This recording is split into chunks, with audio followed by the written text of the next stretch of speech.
need to whine, it's Whinypaluza. Have some wine and join us on the Whinypaluza podcast with Rebecca Greene. Welcome to the Whinypaluza podcast. I'm your host, Rebecca Greene. I'm a wife, mother of 3, and licensed clinical social worker. I also have 3 fur babies at home too. My passion has always been to help children and their families. I always dreamed of being a wife and a mother. Parents are always learning through their struggles, failures, and successes and joys. I am no stranger to this wild ride of parenting, and I know behind every great parent lies a team of supportive friends and family. I want to be part of your support system. I want you to know that you are not alone. We are in this parenting world together. Join me every week for insightful discussions with experts on parenting and marriage, as well as other parents who have found the secret to successes in parenthood. You'll learn tips and tricks to make life with your family better than ever. I hope you will follow along with me while we dive into what it takes to achieve a happy family. Hello, everyone. This is Rebecca Greene for the Whinypaluza podcast, and I'm a very excited lady over here because I have my favorite guest on today. Hi, honey. Hi, honey. I'm excited to be your most frequent guest. We should have a whole separate podcast to just us. I think you and I could probably do a podcast every single day, if I'm honest with you. We have so much going on in our lives with 3 children, and our marriage and our pets and in our work life that you and I could probably do this every single day. Probably, but let's not. Seth doesn't need any more work to do, and neither do I. But this is my wonderful husband, Seth Greene. He has agreed to join me. We have a few very good ideas to share with you. So today is idea number 1, which is going to focus all about our marriage and some revelations that we have had to make our marriage better. It might apply to your marriage. I think it's going to help us to talk more about it, and I think it's going to help other people to hear it. Absolutely. And right. But I have to introduce you. I should have started right with that. Seth is amazing. I was going over in my head all of his businesses because, don't make fun of me, but sometimes I forget something. So Seth is going to chime in if I forget something. He is a marketing genius. His company is called Market Domination. He also has Silver Spoon Financial. He's a financial planner. He does how to save money for college.com. How to find money for college.com. See? We're not saving that. We're not saving money. We're cutting the cost of college.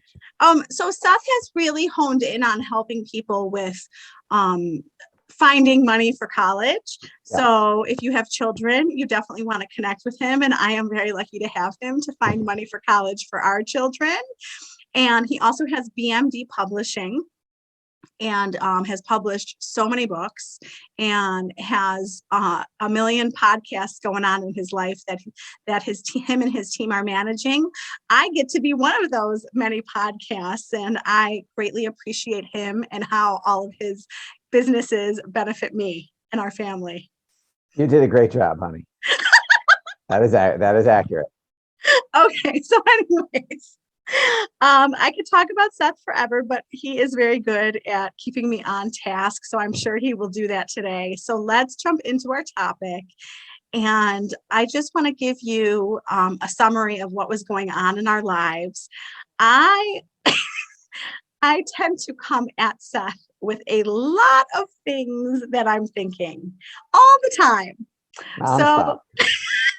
So I'm going to give you some examples. It's Rebecca's permanent verbal stream of consciousness. He said to me the other day, I felt so bad when I realized what I was doing to him. We were like in the car, I think, and I was telling him all the things that I think I had to do that day. And he was like, oh my God, I'm so overwhelmed. Like, stop. And I felt so bad because I realized I tend to think a lot. I'm an extrovert, and extroverts think out loud. So Seth tends to process more to himself. Yes. And I tend to process more to him. So one of my many, many things that I work on in our marriage is not to overwhelm him with all the things that I'm thinking, including all of the things that I'm aiming for. So I want to give you some examples of that. Honey, maybe we should move and get a house with a pool, or maybe we should stay here and just put a pool in where we live because I don't really want to change the kids' schools. Or maybe I Um, hate New York State so much we should move to Florida. I have had a lot of struggles with New York State over the last couple of years, but there's a lot of things that I'm thankful for. I'm thankful for where we live and all the people that we are surrounded by and the beautiful house that we live in. But anyways, I give him all of these things. I keep talking about getting a new car, a pool, a new house has come into play, vacations. What else have I asked for? You want to remodel most of the house. I have a house list in my head, and I know I need to write it down and go step by step. And when I tell Seth my house list of what I want to do to our house, you should see his face. So we were having this dynamic in our marriage where I was listing things and Seth was feeling. You want to tell them how you were feeling? Sure, and I think there's some there's some context to that. There's your we also got to the point where I would feel threatened or not enough or inadequate because you would watch like Real Housewives of Beverly Hills and they go on these free fabulous vacations and you're like, look at that trip, why can't we go there? Or look at that house, that's amazing, we should have something like that. So it's been like every time, oh, I hate New York State, let's move to Florida. So Rebecca and I have two different philosophies. Rebecca is, and I think you'll agree with this, I am a baby stepper. I break things into tiny, tiny, tiny chunks and want to do one little chunk at a time. So when we had moved in, when we decided we didn't like the carpet, Rebecca would have paid someone, ripped out every piece of carpet all on one day and to be all piled by the curb, and that would be it. And we didn't know, we originally started ripping up carpet because our Rebecca's late cat was peeing in the same spot over and over and over again because she was having kidney issues that we didn't know about. So I went and ripped up that one section and was like, oh my God, there's beautiful floors under here. I wonder if they keep going. And you were like, keep going. And I would rip up a little section in a room. So maybe a day, it would take a week or two for an entire room to get dug up. Whereas you would have done it all at once. So if you think about that in terms of how Rebecca expresses her list and how some of you spouses might hear your spouse's list or how they might express it, she will go fire hose. Like it's like how people feel watching a webinar with me. They're like, after 2 hours, I can't believe all the great ideas I got. I'm overwhelmed. So Rebecca does that to me. I'm blessed by that. She will say the 87 things she wants or to do or strive. And I'm like, oh my God, my brain is fried. I can't process. I am overwhelmed. Please stop. You're freaking me out. Well, and I think you explained that really well. And I think what I didn't realize was that I was making Seth feel, no, Seth was deciding to Yes. feel It's like all on he me. wasn't enough, like he was inadequate. And when he explained that to me, I was totally crushed because if you know me, I am so happily married. I have a wonderful husband. I'm so thankful for our house. I'm so thankful for our kids. I'm so thankful for our cars. Like I walk around feeling so thankful and blessed. But as my perception is, you don't tell me that. You don't Right. tell me that there is often. So if you tell me 3 times that, oh my God, I'm so blessed, you tell me 21 times what you're pissed off about or what you want more of. So I hear that. I don't hear as much the praise because you need a lot more praise to counteract the, how come she got a new car? I want a new car. Well, I think that there's 2 things that we realized in our communication. I think thing number 1 is that I realized I was overwhelming you with my lists. Yes. I think thing number 2 is that I realized that you were taking it as you not being enough with my lists. Yes. And I was like, oh, I'm not providing this. I'm not providing that. I thought I was doing a good job. I guess I'm not. She's not happy. oh Because my gosh. we have different definitions of happiness. Like I will think, to me, happiness is I'm content I'm happy. I'm good with what I have. I appreciate it. And I'm not complaining about everything that I don't have. And I was misinterpreting, this is on me, I was misinterpreting your list as attacks, as I'm not doing that. I need to step up. And I'm like, how many more hours? And she complains when I work more than 7-8 hours a day anyway. Where else am I supposed to find time? So I was misinterpreting what you were saying, which was causing me more stress, which is kind of like, it's interesting because I am much more enjoying watching Outlander with you than I would enjoy Beverly Hills. And it's not because they don't fight on Outlander. On Outlander, they kill each other. Like Beverly Hills, they're just throwing drinks in each other's faces. No one's dying. But what I realized the other night was, which I haven't even told you yet, Beverly Hills, Real Housewives of Orange County, all of those give you ideas. Like, oh, that's a beautiful house. That's a beautiful purse. That's a beautiful vacation. I want, is how I interpret you saying it. But never once have you said, honey, take me back to 17th century Scotland. I want to pee on a bucket and not have good food and no indoor plumbing. Like, we can enjoy the fictional show and I don't have to worry that, if you say I really like 17th century Scotland, I'm like, yeah, it looks great, honey. Can't help you. I physically can't do it. Whereas you going, they have a beautiful pool. I feel like, oh crap, go make some more money and buy her a beautiful pool. Oh, honey. So more fictional shows and different, like Bridgerton. You're never going to say, I want to wear 4 sets of corsets in like 1500s England. I'm safe. Okay, so Seth is not like that. I don't watch all of them, but right. I love the Real Housewives of Orange County and I love the Real Housewives of Beverly Hills. And he has always been annoyed with me watching it. And I've realized lately it's because he thinks it's giving me ideas, but it's not giving me ideas. I love seeing their houses and their pools and their dresses and their purses and where they're traveling. I am not expecting any of that. Like that okay, is well, like, we have a fundamental, but this disconnect started when we were dating and it still exists. When we were discussing getting married, I will throw you under the bus and tell everybody the story of you went on a website. I was like, what kind of engagement ring do you want? If I were going to get you one, just curious, just looking. And she went on a website at the time called BlueNile.com and designed a ring.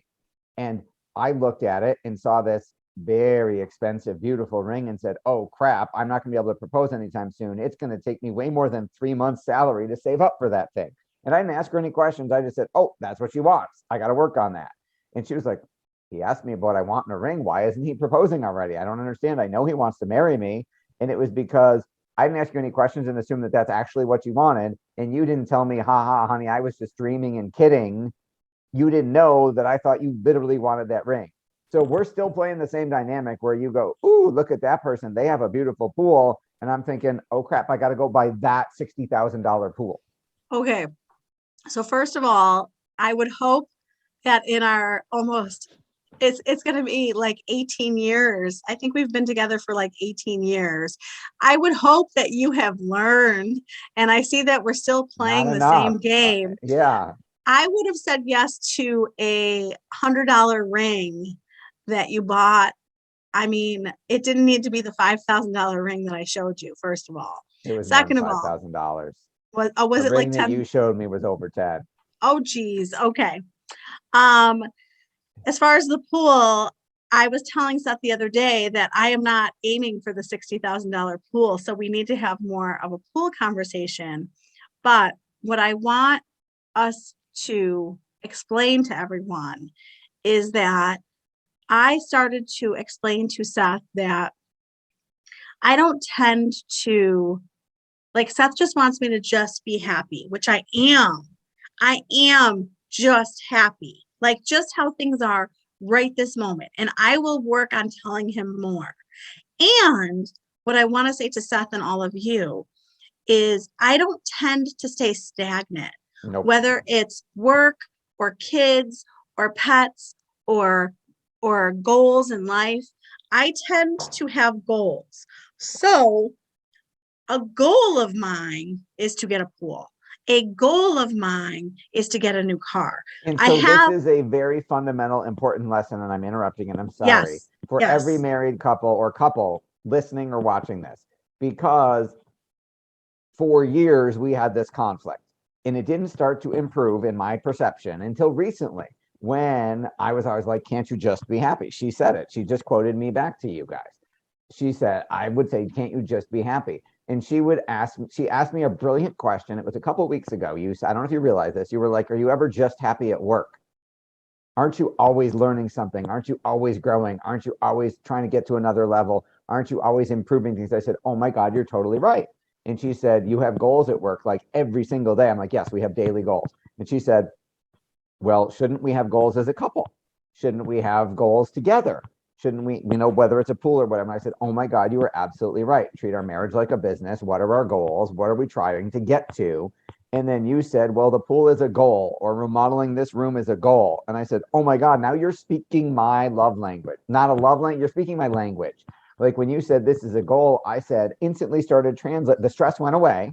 I immediately chilled out. And I said, awesome. How much is it? Give me a price. Tell me when you want it by, and tell me what my payments are. And I will go get the business necessary to fund that goal. Because you translated into the way I think, as opposed to if I came to you, I would talk in terms of, hey, if you wanted that $60,000 pool, yes, there's the how much is the monthly payment, but there also is, I could take that 60 grand, invest it in an X number of years. It could spin off a new pool every couple of years if you want it, which would be turning it into your language of how can I have even more and not have to stress or work for it after I've worked for it once. So I think as we get better and better at translating into each other's languages, conflicts get resolved faster and our emotional intimacy deepens even more. Well, and I think that you just nailed us using language that works for each other, because me saying I want a pool makes you feel, I mean, we've talked about a pool for years, but I also am guilty of, Seth is a very concrete, detail-oriented person. So if I really, really wanted a pool, part of my hesitation is the two beautiful trees in our backyard that need to come down. But I need to get over that if I really want a pool. So if I really want a pool, then I need to present to Seth, this is how much the pool I want costs. This is the monthly payments. This is the tree place that is going to come. Like if this is a goal that I have, I need to explain to Seth that this is a goal, explain to Seth the details of the goal, and then together we have to work together to achieve it. Yeah, you could get it in 2 seconds. You don't realize that. Like if you just gave me an itemized budget and I said, oh, okay, it's X amount a month. I need to go get 3 more clients or whatever to pay for that. No problem, honey. I'll go get them for you. And magically, I bet you those clients would come on board easier than any other type of clients, because there was a more compelling reason why beyond let's make more money. It's baby wants a pool, mama wants a new pair of shoes. Go get me this client for the pool, as opposed to just in general. There is so many things that I could say about the financial way that you're looking at this that I don't agree with right now, but that is a whole nother conversation. I don't necessarily think that it would take new clients to get a pool, but that's a whole nother conversation. I think that you have a total, Seth, this is just one example. Like he hasn't been presented with the plan. Do you know what I'm saying? I have talked, when I talk about it's something. Funny, the kids know, like Max will come, Ella will come, and they will give me PowerPoints. I'm not expecting you to, but there have literally been times that all 3 of our kids at different times have come and said, Dad, I've got a PowerPoint presentation for you, because they want something big and they give me a presentation. I'm like, I would just go buy it for you just because you gave me a PowerPoint. So I think that what we're all learning here is that if we speak our spouse's language, then we can make each other feel better and we can achieve stuff together. And what I have been doing for the last 18 years is telling Seth dreams that I have. Oh, let's go to Hawaii. Let's get a new car. What do you think about a new house? Like I have just come. He's so funny. He's like, do you know how huge of a project and how stressful it sounds to move to a new house? That's opening a whole can of worms. Yes. You can all relate to the fact that when your kids are at schools, that you don't want to move them to different schools. So that really limits if I ever was going to move, that really limits myself to where I'm willing to move to. Yes, and But I gotta chime in and say, husbands, stereotypically in this case, another important lesson I've learned is every time she said something, I reacted. I'd be like, "Oh crap!" and I got an emotional reaction. I started making lists in my head and going, trying to fulfill whatever it was she said. It took me a long time to realize she is dreaming out loud. She is thinking out loud, and I no longer have it. The other day, you were like, "Oh, we should go blah blah blah." I'm like, I didn't have an emotional reaction. I was really proud of myself. I was like, yeah, honey, we should do that. Because if I just humor you, 80% of the time, a lot of the things just go away. Like, you're not serious. You don't have a plan. You're not really going to get a new house tomorrow, or you would have a long ass list and be stressed about it. So I can just humor you and say, yep, that'd be fun to go to Hawaii, and not argue with you, because that doesn't even need to happen until you're actually serious.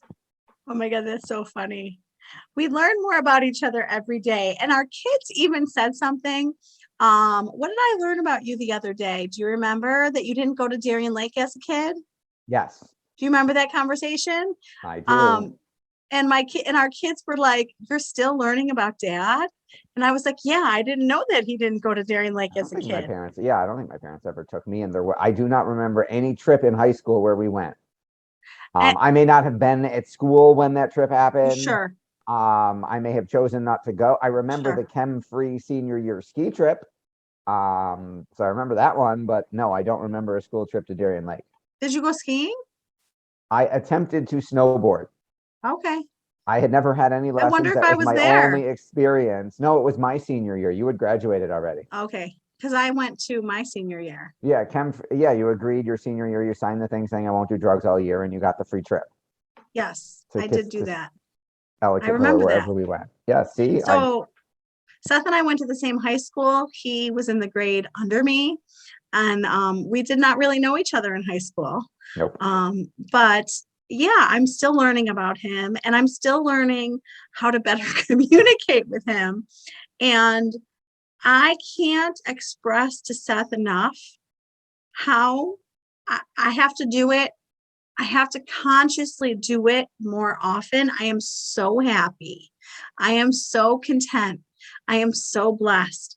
Seth and I together have made a wonderful life with our children. And he knows me, and he's going to get things in the next, however many years with me we should refinish the floors in our house. Yeah, we really should. But we really do need to. We do. And we need to paint the stairs.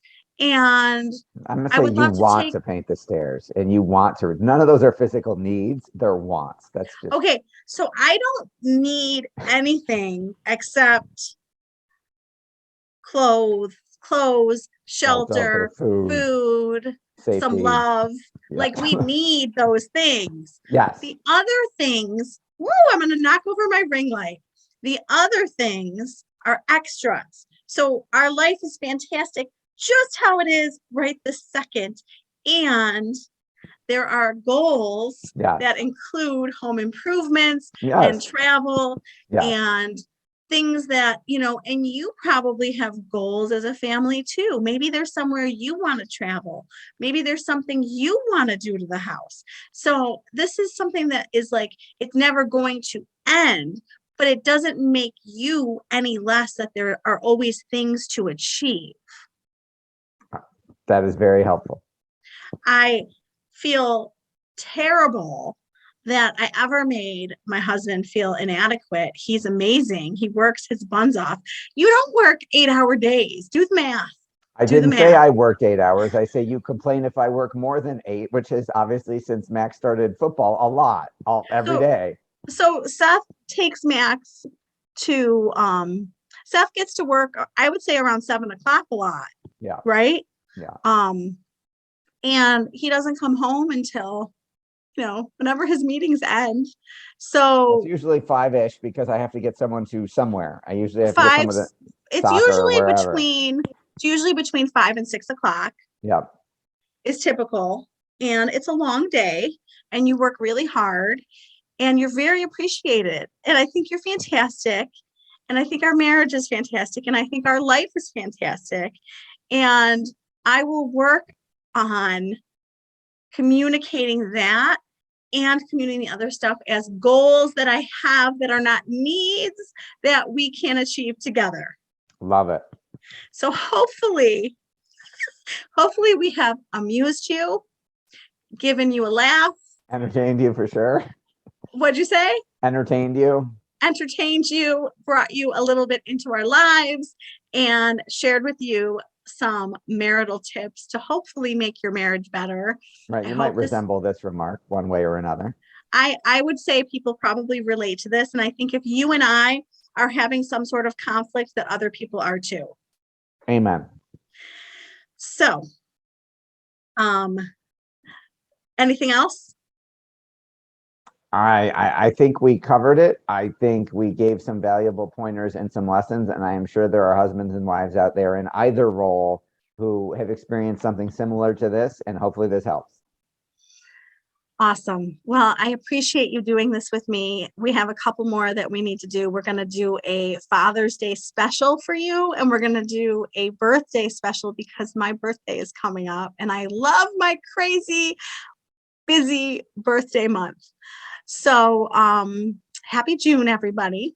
I hope that you are all staying sane. I hope you are enjoying my podcast. I would love for you to give it a 5-star review and comments on, I would love to hear from you, your takeaways, your favorite guests. I love to hear from you. I love when you share topic ideas and guest ideas, because I do write a new topic every week in my Whinypaluza blog that you can find at whinypaluza.com.